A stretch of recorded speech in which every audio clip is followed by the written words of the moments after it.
泊船瓜洲，王安石。京口瓜洲一水間，中山子隔數重山。春風又綠江南岸，明月何時照我還。泊船瓜洲，王安石。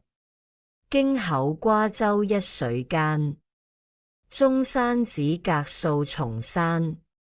春風又綠江南岸，明月何時照我還。泊船瓜洲係王安石晚年罷相後坐船途經瓜州時所作，短短4句凝練咗複雜嘅政治情懷與人生感悟。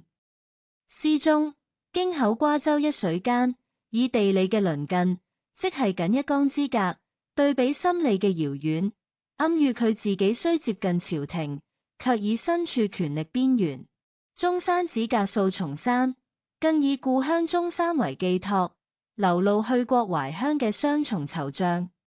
最妙在於春風又綠江南岸，根據記載，綠字被反覆推敲、重蹈、過、改定，不僅展現動詞嘅視覺動態，更將自然春色與政治生涯隱喻結合。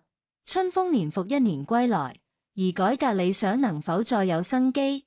末句明月何時照我還，以問句收尾，既係對歸隱嘅渴望，亦隱含對重返政治春天嘅期待，折射出詩人晚年理想未泯卻身不由己嘅矛盾心境。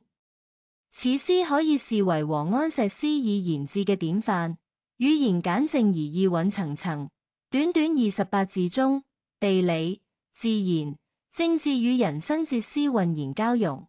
泊船瓜洲，王安石。京口瓜洲一水間，中山子隔數重山。